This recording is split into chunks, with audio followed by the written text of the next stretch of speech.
हम लोग अभी तक डीसी मशीन का कंस्ट्रक्शन, वर्किंग, उसका सर्किट, उसका ईएमएफ, टॉर्क, ये सारी चीजें देख चुके हैं। तो इस लेक्चर के अंदर हमारा ऑब्जेक्टिव क्या रहेगा, जैसे कि ट्रांसफार्मर के अंदर हम बात करते हैं लॉसेस की और उस मशीन की एफिशिएंसी की। तो ये लॉसेस और एफिशिएंसी हर मशीन के लिए, चाहे ट्रांसफार्मर हो, डीसी हो, सिंक्रोनस हो, इंडक्शन हो, हर मशीन के लिए one of the most important topic है। और खासकर रोटेटिंग मशीन में क्यों बहुत ज्यादा रेलिवेंट हो जाता है। रोटेटिंग मशीन का काम क्या है, या तो इलेक्ट्रिकल से मैकेनिकल एनर्जी का कन्वर्जन या मैकेनिकल से इलेक्ट्रिकल। तो मैं ये चाहता हूं जो मेरी एनर्जी की वेस्टेज है वो मिनिमम रहे, ज्यादा से ज्यादा एनर्जी एक फॉर्म से दूसरी फॉर्म में कन्वर्ट होनी चाहिए। बीच का वेस्टेज मिनिमाइज करने का मतलब है एफिशिएंसी को मैक्सिमाइज करना। तो इस लेक्चर का हमारा ऑब्जेक्टिव ये रहेगा कि हम बात करें लॉसेस और एफिशिएंसी पे, ठीक है। तो हेडिंग डाल लेना, सबसे पहले losses in a DC machine, ठीक है। डीसी मशीन के लॉसेस हम लोग डिस्कस करने वाले हैं। अब डीसी मशीन में जैसे कि ट्रांसफार्मर के अंदर लॉसेस होते हैं, काफी सारे लॉसेस वही कॉमन हो जाते हैं और कुछ लॉसेस डिफरेंट होते हैं। तो जनरली हम क्या करते हैं, लॉसेस को दो पार्ट्स में डिवाइड कर देते हैं, एक तो कांस्टेंट लॉस और एक वेरिएबल लॉस, ठीक है। तो हम लोग क्या करते हैं, लॉसेस को दो पार्ट में डिवाइड करते हैं।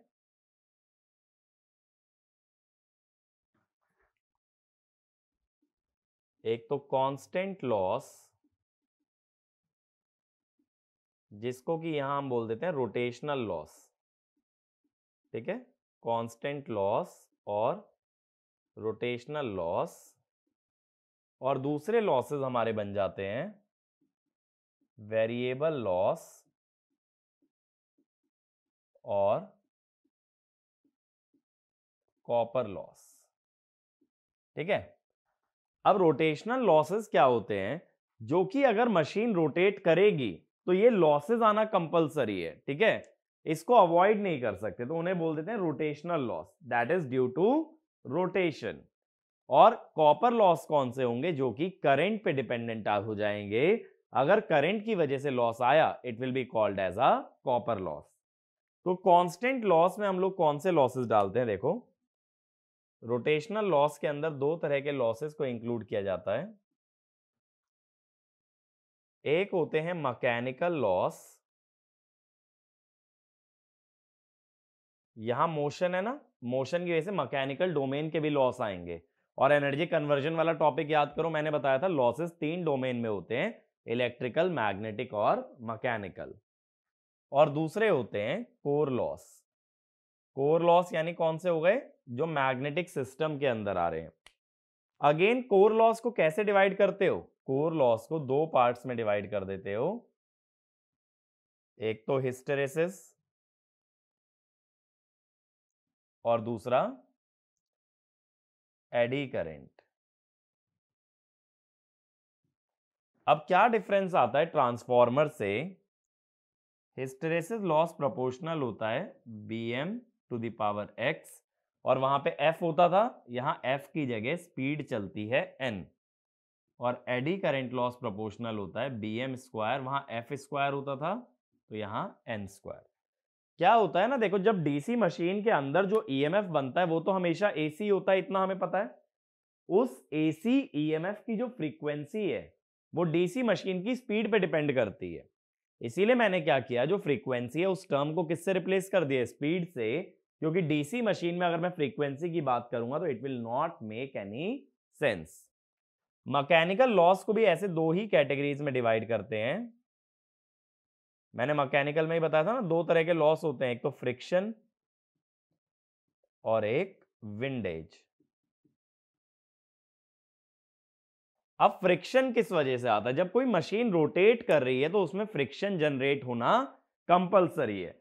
और फ्रिक्शन जनरेट होगा कहां कहां होगा, देखो जब शाफ्ट घूमेगा तो शाफ्ट के साथ ना बॉल बियरिंग प्रोवाइड करोगे। अगर बॉल बियरिंग प्रोवाइड करोगे तो भले ही उनको कितना ही ऑयलिंग कर लेना, but they will definitely apply some friction. दूसरा क्या होता है, जो हमारे कार्बन ब्रशेस हैं वो कम्यूटेटर को टच करते हैं। अगर दो सरफेसेस कांटेक्ट में रहेंगे और उसमें से एक सरफेस मूव करेगा, तब वहां अगेन क्या बनेगा, फ्रिक्शन। तो यहां दो तरह के फ्रिक्शन आते हैं, एक तो ब्रश फ्रिक्शन और एक बियरिंग फ्रिक्शन। ये जो ब्रश फ्रिक्शन है, ये ब्रश और कम्यूटेटर के बीच में है, ये स्पीड स्क्वायर के प्रोपोर्शनल होता है और बियरिंग वाला स्पीड के। ठीक है, ये मेरी बात क्लियर हुई। ब्रश फ्रिक्शन का मतलब क्या हुआ, जब ब्रशेस कम्यूटेटर को टच कर रहे हैं तो वहां पे जो भी फ्रिक्शन अप्लाई होगा उसकी वजह से जो हीट प्रोड्यूस होगी, जो एनर्जी लॉस होगा, that will be your brush friction. Windage क्या होता है, जो भी एयर सराउंडिंग द शाफ्ट है, अगर वो तुम्हारा ड्रैग लगाने लगती है शाफ्ट पे, एयर फ्रिक्शन आ जाता है, उसे कहते हैं विंडेज। और ये फ्लूइड मैकेनिक्स से डिराइव किया जाता है, it is proportional to N cube. तो ये डेरिवेशन हम लोग नहीं करने वाले हैं, ठीक है, कि ब्रश फ्रिक्शन कैसे डिराइव हुआ, विंडेज कैसे डिराइव हुआ। मोस्ट ऑफ द टाइम्स तुम इन लॉसेस को क्या मानते हो, कांस्टेंट। तो ये वाला पॉइंट भी लिख लेना, rotational losses are dependent on the speed of the machine, and if proportionality is not specified, they are assumed to be constant. If proportionality is not specified, they are assumed to be constant. तो जब तक वो तुम्हें proportionality दे नहीं, जब तक तुम कोई भी ना मैकेनिकल ना ही कोर लॉस को चेंज करोगे, इन्हें कांस्टेंट मान के ही चलना है। अब वेरिएबल लॉस में क्या क्या आता है, देखो कॉपर लॉस के अंदर कौन कौन से लॉस आ जाते हैं। पहले आ जाता है armature copper loss,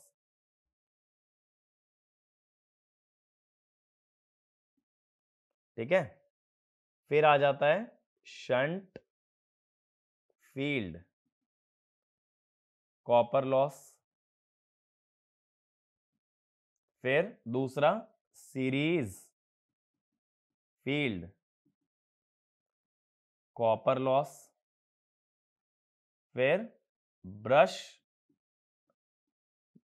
drop loss, और एक और डाल सकते हो कॉपर के अंदर ही, स्ट्रे लोड लॉस, क्योंकि ये भी करंट पे डिपेंडेंट है ना। स्ट्रे लॉसेस क्या होते हैं, जिनकी लोकेशन अननोन होती है, और वो किस वजह से आते हैं, लीकेज फ्लक्स की वजह से। अब ये जो आर्मेचर कॉपर लॉस है, ये बनता है आई ए स्क्वायर आर ए। कोई 3 वगैरह का फैक्टर मत लेना, डीसी मशीन है, कोई 3 फेज नहीं है। क्या होगा ना, जब 3 फेज मशीन में जाओगे इंडक्शन में, सिंक्रोनस में, तो इसके साथ एक 3 का फैक्टर और आने लगेगा। शंट फील्ड कॉपर लॉस क्या होगा, I S H square R S H series I S E square R S C. Brush drop VBD I A. Stray load loss ये आई स्क्वायर के प्रोपोर्शनल होता है। But अक्सर क्या करते हैं, स्ट्रे लोड लॉसेस को इग्नोर कर दिया जाता है, तो उस पर बहुत ज्यादा ध्यान देने की जरूरत नहीं है, बाकी के लॉसेस हमारे लिए रेलिवेंट है। अब क्या होता है ना, देखो बहुत बार क्या होगा, जैसे मान लो शंट मशीन आ गई, तो उसमें तो सीरीज फील्ड वाइंडिंग होगी नहीं, तो वहां सीरीज वाला लॉस इग्नोर कर देना। सीरीज वाली मशीन आ गई तो उसमें शंट नहीं होगी, वहां शंट वाला इग्नोर कर देना। कंपाउंड आ गई तो दोनों होंगी, तब दोनों का लॉस कंसीडर हो जाएगा, ठीक है। अक्सर क्या होता है ना, जो कॉपर लॉस में है ना, ये वाला जो टर्म है, it is usually treated as constant loss, ठीक है। तो ये एक्चुअल में ना लेफ्ट में भी दिखा सकते हो, लेकिन सिंस मैं यहां कॉपर लॉस की बात कर रहा हूं, तो ये भी कॉपर लॉस का ही हिस्सा है, बट ज्यादातर इसको एक कांस्टेंट लॉस की तरह माना जाता है। मेरी बात क्लियर हुई, सारे लॉसेस क्लियर हैं, क्या क्या आ रहे हैं। ऑलरेडी हम फ्रिक्शन विंडेज पे डिस्कस कर चुके हैं इलेक्ट्रोमैकेनिकल एनर्जी कन्वर्जन में, बट ट्रांसफॉर्मर के मुकाबले सिर्फ एक ही लॉस तुम्हारा बड़ा है, that is friction and windage loss.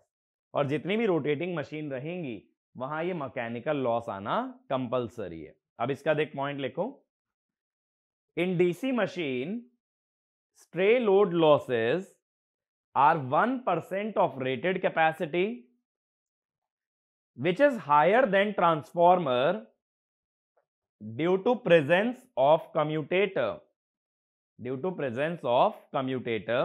अगला point, in synchronous and induction machine stray load losses are 0.5% of rated capacity. Synchronous और इंडक्शन में क्या होगा, कम्यूटेटर तो नहीं होगा, तो वहां पे स्ट्रे लोड लॉस कम होंगे, और डीसी मशीन में जहां की कम्यूटेटर है वहां स्ट्रे लोड लॉस ज्यादा होते हैं। ठीक है, अदर रोटेटिंग मशीन्स के अंदर कम होते हैं। मेरी बात क्लियर हुई? और देखो, ब्रश वोल्टेज को हमेशा कांस्टेंट मान के चलना, यानी कि वीबीडी को कांस्टेंट लेना है। तो ये जो लॉस आता है ब्रश ड्रॉप का, ये आईए के प्रोपोर्शनल आता है, कभी भी आईए स्क्वायर के प्रोपोर्शनल नहीं आता। ठीक है, तो ये वाला पॉइंट भी लिख लेना, brush drop loss is proportional to I A and not I A square. ठीक है, एंड नॉट आईए स्क्वायर। अब ये बात क्लियर हुई? अब देखो, जैसा मैंने बोला कि डीसी मशीन या किसी भी एनर्जी कन्वर्जन डिवाइस में हम लोग क्या चाहते हैं कि मैक्सिमम पोर्शन पावर का कन्वर्ट होना चाहिए आउटपुट पावर में।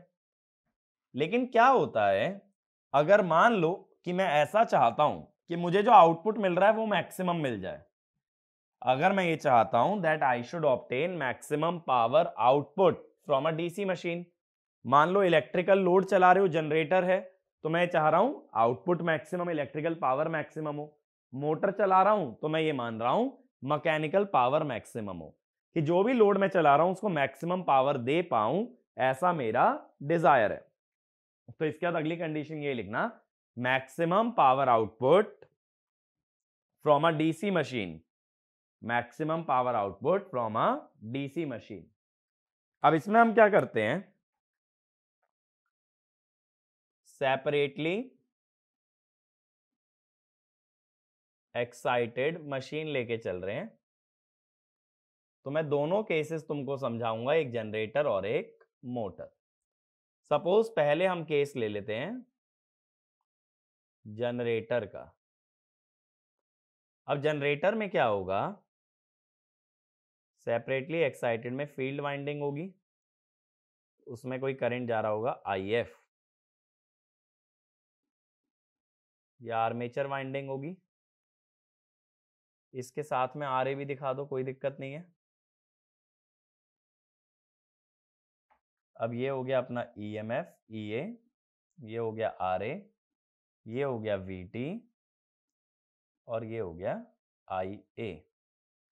अब इसके अंदर क्या होगा, केवीएल की इक्वेशन अगर लिखी जाए तो हम लिखेंगे V T equal to E A minus I A R A, और आउटपुट पावर कितनी दे रहा होगा जनरेटर, कोई भी इलेक्ट्रिकल पावर क्या होती है, V इंटू आई, यानी ईए इंटू आईए माइनस आईए स्क्वायर इंटू आरए। अब हम लोग क्या कर सकते हैं, इस पावर का डेरिवेटिव ले सकते हैं विद रिस्पेक्ट टू आईए, मैक्सिमाइज ही तो करना है तो इसको 0 कर दो। ठीक है, अब क्या होगा डेरिवेटिव, पहली टर्म का डेरिवेटिव आई ईए, दूसरी टर्म का डेरिवेटिव 2 आईए आरए। तो यहां से आईए कितना हो गया, ये हो गया ईए ओवर 2 आरए, ये हो गया, जिसका मतलब है आउटपुट पावर कितनी हो जाएगी, या पहले वीटी निकाल लो, एक काम करो, वीटी कितना हो जाएगा, ईए माइनस आईए आ रहे हैं ना, ईए माइनस ईए बाय 2 आ रहे, जो कि है आईए इंटू आर ए, तो ईए माइनस ईए बाय 2 हो गया, तो ये आ गया ईए बाय 2। अब इसके बाद क्या होगा, अगर आउटपुट पावर की बात करोगे जो कि है वीटी इंटू आईए, तो वीटी है ईए बाय 2 और आईए कितना है, ईए बाय 2 आर ए, तो ये हो जाएगा ईए स्क्वायर बाय 4 आर ए। और जो इनपुट पावर होती है वो क्या होती है, basically developed power plus rotational loss. अगर रोटेशनल लॉस अभी के लिए इग्नोर भी कर दूं तो मैं कहूंगा ये किसके बराबर है, डेवलप्ड पावर के। ठीक है, अभी ये चीज मैं समझा दूंगा पावर फ्लो डायग्राम पे आकर के कि किस तरह से मैं ऐसी इक्वेशन लिख पा रहा हूं। तो डेवलप्ड पावर कितनी होती है, मैंने बताया था पहले ही, ई इंटू आई। तो ई इंटू आई, ई की जगह, आई की जगह ई ए बाय 2 आर ए रख दो, ठीक है। तो अब अगर एफिशिएंसी निकालोगे, output power over input power, I मैं कॉपर लॉस के अलावा सब कुछ इग्नोर कर रखा है, तो ये आई 50%। तो सिर्फ कॉपर लॉस कंसीडर कर रहे हैं तो एफिशिएंसी 50% आ रही है, और जो कि होता भी है अगर मैक्सिमम पावर ट्रांसफर थ्योरम की बात की जाए, तो एफिशिएंसी बहुत ही कम आ रही है हमारी। और एक्चुअल में अगर और लॉसेस भी कंसीडर कर लेते जैसे रोटेशनल लॉस वगैरह, तो एफिशिएंसी 50% से भी कम आती। तो इसमें लिखना, in case of maximum power delivered, in case of maximum power delivered by a DC generator, the efficiency is only 50% when we ignore all losses except copper loss. So practically efficiency will be less than 50%, which is not tolerable. ठीक है, 50% से कम efficiency tolerate नहीं की जा सकती, यानी कि जितनी भी पावर जनरेटर ले रहा है उसका आधा ही हिस्सा वो डिलीवर कर रहा है, ये चीज अनडिजायरेबल हुई। ठीक है, अब ऐसे ही देखो बात कर लेता हूं मोटर की।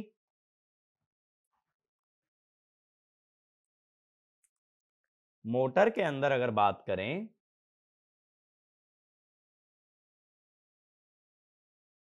तो ये करंट एंटरिंग हो जाएगा ना, बाकी चीजें सेम रहेंगी। अब वीटी में क्या चेंज आएगा, तुम बोलोगे VT equal to E A plus I A R A, या ऐसा कह दो, अब हम बोलेंगे E A equal to V T minus I A R A. अब वीटी तो फिक्स रहेगा ना, मोटर में जो सप्लाई लगा रहे हो तो तुम्हारे हाथ में।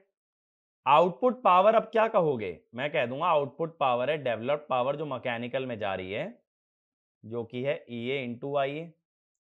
तो ये कितनी बन जाएगी, V T I A minus I A square R A. मैंने बताया था ना डेवलप्ड पावर कौन सी पावर होती है, जो एक डोमेन से दूसरे डोमेन के अंदर जाती है, वही होती है डेवलप्ड पावर। और वही मैं बोल रहा हूं कि डेवलप्ड पावर को ही आउटपुट मान लो, क्योंकि यही पावर इलेक्ट्रिकल से मैकेनिकल में जा रही है। तो मैंने ऐसा मान लिया कि मैकेनिकल में जाने के बाद कोई लॉस नहीं आएगा, तो सारी पावर कहां मिल जाएगी, आउटपुट पे। अब मैक्सिमम पावर के लिए फिर से क्या करोगे, डेरिवेटिव पावर का जीरो, डेरिवेटिव जीरो करोगे तो क्या चेंज आएगा, यहां पे ई ए की जगह ये होगा वी टी, यहां भी ई ए की जगह क्या हो जाएगा, वी टी, और यहां पे फिर क्या हो जाएगा, अब ई ए में वी टी और आई ए की वैल्यू पुट करो, तो V T minus V T by two R A into R A. तो ये हो गया ई ए हो गया वी टी बाई टू, और पावर आउटपुट कितना लिखा है हमने, ई ए आई ए, ई ए तो आया वी टी बाई टू और आई ए आया V T by two R A. ठीक है, तो ये हो गया V T square by 4 R A. Input power क्या होगी, इनपुट पावर होगी सिंपली मोटर की जो इलेक्ट्रिकल पावर है, मोटर में इलेक्ट्रिकल पावर कितनी घुस रही है, V T into I A, I A की वैल्यू अभी निकालिए V T by two R A, तो ये हो गया V T square by two R A. अब फिर से अगर एफिशिएंसी निकालनी है, आउटपुट पावर है V T square by 4 R A, input power है V T square by 2 R A, फिर से 50% आई। और ये तो सिंपल सी बात है ना भाई, मशीन मोटर हो या जनरेटर, मैक्सिमम पावर ट्रांसफर की कंडीशन ही ये होती है, एफिशिएंसी इज 50%। तो ये वाला एक पॉइंट लिखना, maximum power transfer always has efficiency less than equal to 50%, less than equal to 50%, so it is not desirable in energy conversion process, not desirable in energy conversion process, but it is used in electronic circuits for impedance matching, for impedance matching। ठीक है, electronics में जो हम impedance matching पढ़ते हैं वो कुछ भी नहीं है, that is maximum power transfer. अब देखो तुम्हें ये लग रहा होगा कि मैं रोटेशनल लॉस की बात कर रहा हूं, इस लॉस की उस लॉस की, लेकिन कहां ऐड होगा कहां सब्ट्रैक्ट होगा ये काफी बच्चों को कंफ्यूजन रहता है। तो नेक्स्ट हेडिंग डालना power flow diagram, power flow diagram. अब थोड़ा सा ये समझते हैं कि मशीन में पावर फ्लो कैसे होती है। अगर देखो रोटेटिंग मशीन में कभी भी एफिशिएंसी की बात करोगे ना, या पावर वाले बेस्ड जो क्वेश्चन होते हैं, चाहे फिर वो डीसी हो, चाहे इंडक्शन, चाहे सिंक्रोनस, हर मशीन के लिए डायग्राम तुम्हारा मोस्ट इंपॉर्टेंट है। तुम्हें ये समझ आना चाहिए प्रॉपरली कि पावर किस टाइप से फ्लो कर रही है किसी भी डीसी मशीन में। तो पहले जनरेटर की बात कर लेते हैं। जनरेटर को जो इनपुट मिलता है वो हमेशा मैकेनिकल होता है, और वो मैकेनिकल पावर देता कौन है? प्राइम मूवर देता है। प्राइम मूवर से आने वाली पावर को कहा जाता है हमेशा शाफ्ट पावर। तो जब हमने एनर्जी कन्वर्जन वाला टॉपिक पढ़ा था ना, तो वहां हमने एनर्जी फ्लो देखा था, पावर फ्लो नहीं देखा था। पावर क्या होता है? एनर्जी का डेरिवेटिव। एक पॉइंट लिख लो, the difference between energy flow and power flow diagram, the difference between energy flow and power flow diagram is that energy stored is not shown in power flow diagram. Energy stored is not shown in power flow diagram because we assume stored energy remains constant. Because we assume stored energy remains constant. ठीक है? अगर stored energy constant है तो power तो energy का derivative है, तो power क्या रहेगी? जीरो। अब मैकेनिकली प्राइम मूवर ने कुछ पावर दी, लेकिन फ्रिक्शन और विंडेज की वजह से यहां पे आ जाते हैं रोटेशनल लॉस। तो कोर लॉस भी ना यहीं से घटा लिया जाता है। ये ध्यान रखना, रोटेशनल लॉस माने फ्रिक्शन विंडेज नहीं होता। इसका क्या मतलब होता है? मैकेनिकल लॉस यानी friction windage plus core loss, ये घटा लिया।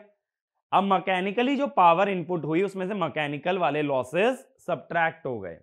अब बची हुई पावर किस डोमेन में जाएगी? इलेक्ट्रिकल में। जो पावर मैकेनिकल से इलेक्ट्रिकल जाए वही पावर होती है डेवलप्ड पावर। डेवलप्ड पावर माने दो फॉर्मूले, टी ओमेगा या ई आई ए। अब इसमें से कौन कौन से लॉसेस सब्ट्रैक्ट होंगे? इसमें से सब्ट्रैक्ट करने पड़ेंगे तुम्हें कॉपर लॉस। कॉपर लॉस की मैंने अभी लिस्ट बताई थी ना, जैसे आर्मेचर कॉपर लॉस हो गया, ठीक है, जैसे फील्ड कॉपर लॉस हो गया, शंट और सीरीज वाला, ब्रश ड्रॉप हो गया, वो सभी कुछ सब्ट्रैक्ट करके यानी I A square R A, I S H square R S H, I S E square R S E, V B D into I A, ये सारे लॉसेस सब्ट्रैक्ट करूंगा तब मुझे आउटपुट पावर मिलती है, और एक जनरेटर की आउटपुट पावर होती है वीटी इंटू आई एल। ठीक है? अब बात होती है अगर मोटर की बात आ जाती, मोटर के केस में जस्ट क्या होता, अगर जनरेटर के केस में लेफ्ट टू राइट गए हो तो मोटर के केस में आ जाते राइट से लेफ्ट।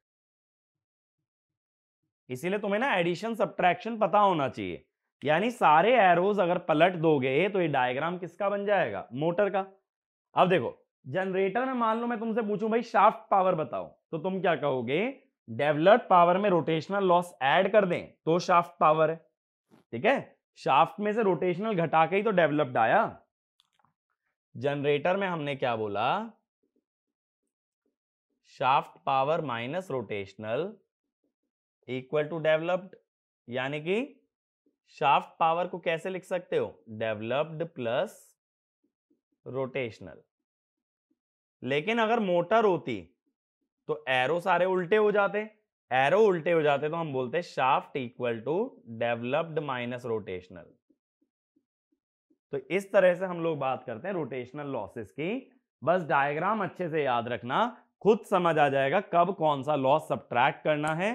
तो मैकेनिकल डोमेन में रोटेशनल लॉस लोगे और इलेक्ट्रिकल में आने के बाद कॉपर लॉसेस की बात करोगे। अब देखो अभी जो बात हम लोग कर रहे थे कि मैक्सिमम आउटपुट पे एफिशिएंसी 50% हो जाती है, जो कि एनर्जी कन्वर्जन के लिए बहुत ही बेकार कंडीशन है। तो कायदे से इलेक्ट्रिकल सर्किट में मैंने तुम्हें बताया कभी भी मैक्सिमम पावर आउटपुट डिजायरेबल नहीं होता।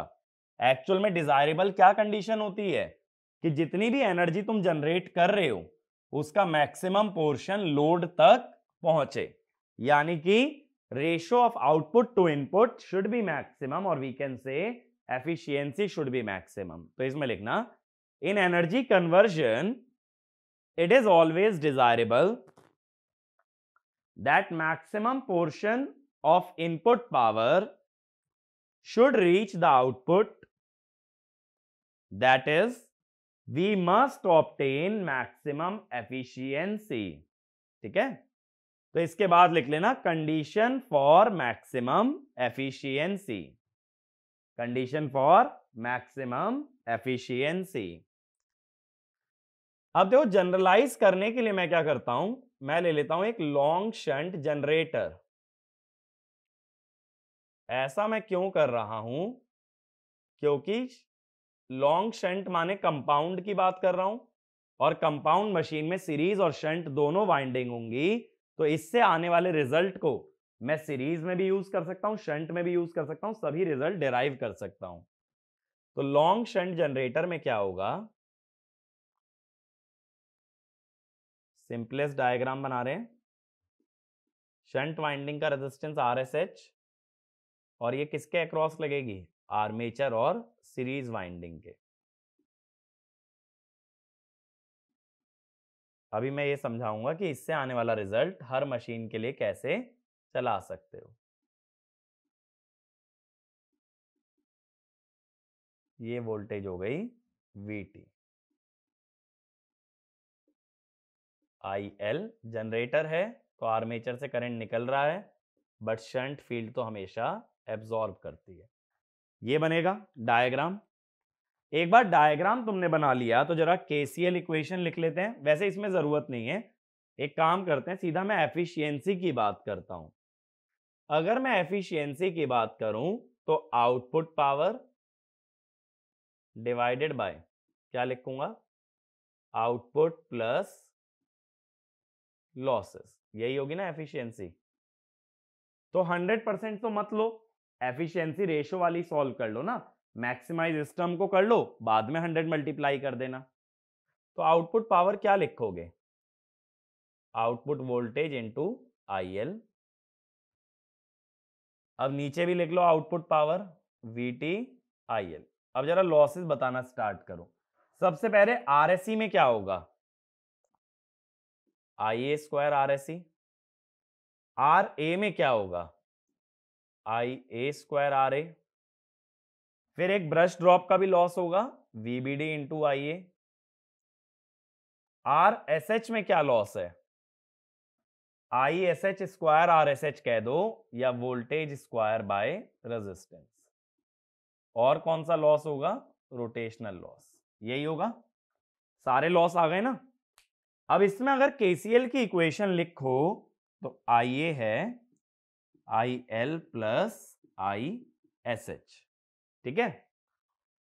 तो अब हम लोग क्या कह देते हैं कि भाई जो लोड में करंट जा रहा है, लोड तो बदलता रहेगा, तो लोड का करंट भी बदल सकता है, लेकिन जो शंट फील्ड में करंट जा रहा है ISH, वो तो VT बाय RSH है ना, तो दैट इज कांस्टेंट। तो इसमें लिखना if the load changes, the load current will change, but current entering the shunt field will remain constant. So we can say the variable is IL and not ISH। तो इस पूरी equation में variable क्या है, IL। अब बात ये यार, इसका डेरिवेटिव लेने में ना दिक्कत आ जाएगी। न्यूमरेटर में भी IL है, नीचे भी IL है, तो क्या करता हूं, ये न्यूमरेटर वाले को नीचे ही ले आता हूं, तो दोनों तरफ से ना IL से डिवाइड कर दो। अब देखना कैसे करते हैं IL से डिवाइड। ये बन गया VT, ये तो कॉमन ही आ जाएगा ना।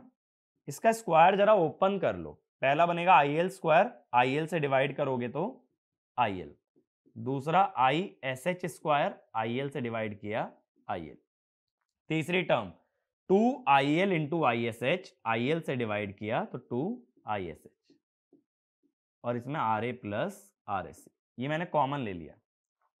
फिर वीबीडी, आई एल को आई एल से डिवाइड किया 1 I S H by I L. फिर अगला V T square by R S H into I L plus P rotational by I L. अब देखो मैं क्या बोलता हूं, जब पूरे इक्वेशन में सिर्फ डिनोमिनेटर में ही आई एल है, तो अगर तुम्हें एफिशिएंसी मैक्सिमाइज करनी है तो हम लोग डिनोमिनेटर को मिनिमाइज कर लेते हैं। तो ये वाला पॉइंट लिखना, to maximise efficiency we can minimise the denominator.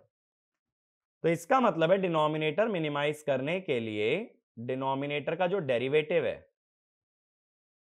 I L के रेस्पेक्ट में उसे 0 करोगे। पहली टर्म का डेरिवेटिव बताओ 0,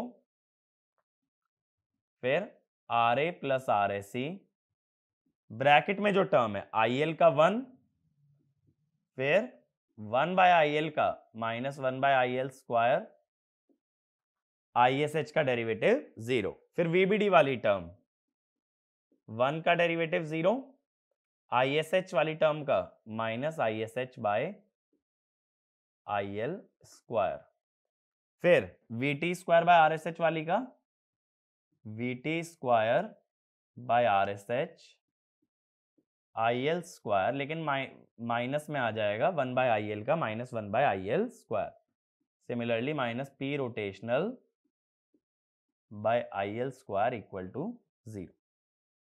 अब क्या करो, देखो बहुत जगह आई एल स्क्वायर आ रहा है ना, तो आई एल स्क्वायर से मल्टीप्लाई कर दो पूरी इक्वेशन, तो I L square R A plus R S C minus I S H square R A plus R S सी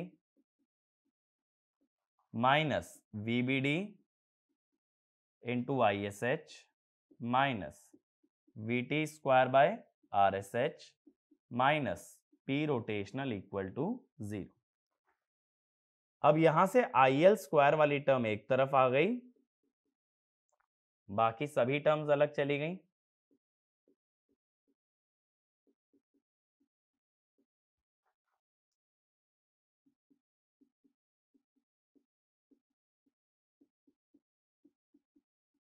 अब बात है इस इक्वेशन का सिग्निफिकेंस क्या बना।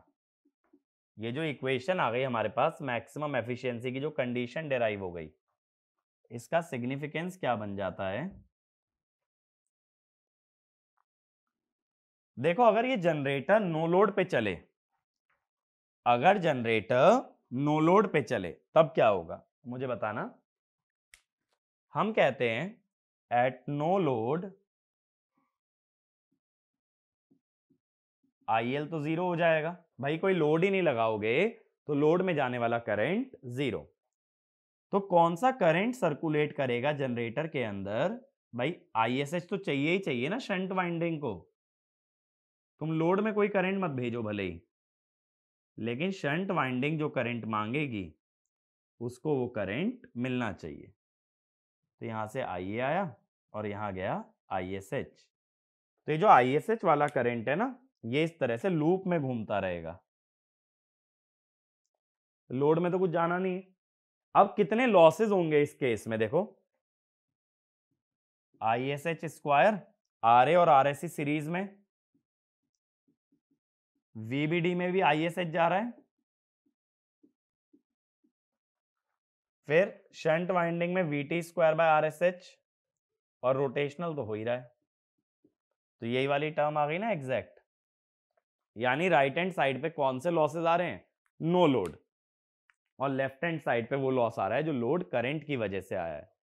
तो एक पॉइंट लिखना, in the condition for maximum efficiency, in the condition for maximum efficiency we have no load losses on one side, no load losses on one side, and the copper loss due to load current on the other side. Copper loss due to load current on the other side. ठीक है? So for maximum efficiency,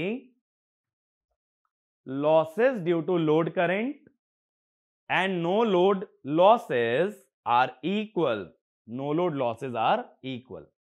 लेकिन क्या करते हैं, इस condition को ना approximate कर देते हैं. कैसे कर देते हैं अप्रोक्सीमेट? कि जो भी टर्म्स आईएसएच वाली हैं, आईएसएच करंट इतना छोटा है कि उसको इग्नोर कर दिया जाता है. तो इसको अप्रोक्सीमेट कंडीशन कैसे बनाते हैं?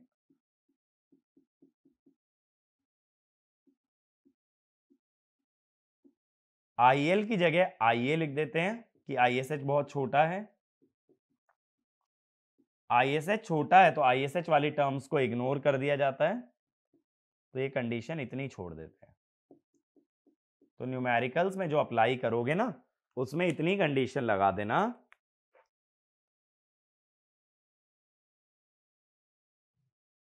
तो इसको हम ऐसे बोल देते हैं, variable loss equal to constant loss. मैंने बताया था ना, शंट वाला लॉस कांस्टेंट होता है क्योंकि वो करंट पे डिपेंडेंट नहीं है, वो सिर्फ किस पे डिपेंडेंट है? वोल्टेज पे. और रोटेशनल लॉस में दोनों आएंगे, फ्रिक्शन विंडेज और कोर लॉस. तो variable loss equal to constant loss, that is the condition for maximum efficiency. अब मैंने यही कंडीशन क्यों डिराइव की? क्योंकि देखो यहां से शंट सीरीज ना सारी कंडीशन आ जाएंगी. अगर शंट मशीन की बात करें, अगर शंट की बात करोगे तो उसमें सीरीज वाइंडिंग नहीं होगी.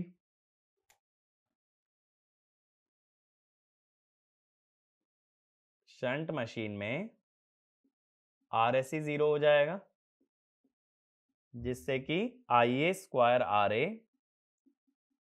VT square by RSH plus P rotational आएगा. ऐसी जब सीरीज मशीन की बात करोगे तो उसकी शंट वाइंडिंग ओपन हो जाएगी, तो RSH टेंड्स टू इंफिनिटी. तो कंडीशन होगी IA square RA plus RSC equal to P rotational. ठीक है? तो सीरीज और शंट दोनों के लिए आ जाता है. तो इसमें एक पॉइंट लिखना, for maximum efficiency, for maximum efficiency constant loss is equal to variable loss. Constant loss is equal to variable loss, but do not consider brush drop loss. Do not consider brush drop loss in the condition for maximum efficiency. Do not consider brush drop loss in the condition for maximum efficiency. यानी इस equation में कहीं भी VBD की term नहीं आनी चाहिए, लेकिन जब एफिशिएंसी निकालोगे तब उसे लेना पड़ेगा. एक पॉइंट और लिखो, VBD does not appear in condition for maximum efficiency, but VBD into IA will be considered as brush loss while computing efficiency. ठीक है? तो एफिशिएंसी निकालते हुए उस लॉस को भूलना मत. बट कंडीशन में नहीं आता, सिर्फ और सिर्फ कंडीशन में नहीं आएगा, बट एफिशिएंसी निकालते वक्त यूज होगा. अगला पॉइंट लिखना, for separately excited machine, for separately excited machine we have to consider the copper loss in field winding of the machine. Copper loss in field winding of the machine. तो separately excited में condition क्या होती है? IA square RA, field winding में जो भी power जाएगी plus P rotational. ठीक है? ऐसा मत सोचना सेपरेटली एक्साइटेड में कि जो फील्ड वाइंडिंग है उसके लिए अलग सोर्स लगा है तो उसके लॉस कंसीडर नहीं करोगे. फील्ड वाइंडिंग के लॉस हमेशा कंसीडर किए जाएंगे, भले ही वो सेम सोर्स से सप्लाइड हो और भले ही वो डिफरेंट सोर्स से सप्लाइड हो. ठीक है? Losses of field winding will never be ignored. ठीक है, सेपरेटली एक्साइटेड में भी वो कंसीडर हो जाएंगे। अब वो किस फॉर्म में दिया है इस पे डिपेंड करता है। अब एक पॉइंट और लिखना, एक पॉइंट और लिखो, the field winding loss of separately excited machine appears in the condition for maximum efficiency as well as while computing efficiency। Condition में भी आएगा और एफिशिएंसी निकालने में भी यूज किया जाएगा। जबकि जो ब्रश ड्रॉप है, ब्रश ड्रॉप कंडीशन में नहीं आता, लेकिन एफिशिएंसी निकालते वक्त उसका यूज करना है। तो जनरेटर हो या मोटर, बस क्या याद रखना है, variable loss equal to constant loss, और इस कंडीशन में वीबीडी की टर्म को इंक्लूड नहीं करोगे। ठीक है, तो यही सारे कॉन्सेप्ट हैं जो कि तुम्हें एफिशिएंसी पे मालूम होने चाहिए और इस पे बेस सभी क्वेश्चन सॉल्व कर सकते हो। तो जो हमने एग्जैक्ट कंडीशन डिराइव की थी ना, उसको मत यूज करना, यूज हमेशा अप्रोक्सीमेट कंडीशन को ही करना। तो लॉसेस और एफिशिएंसी डीसी मशीन के अंदर इतना सफिशिएंट है।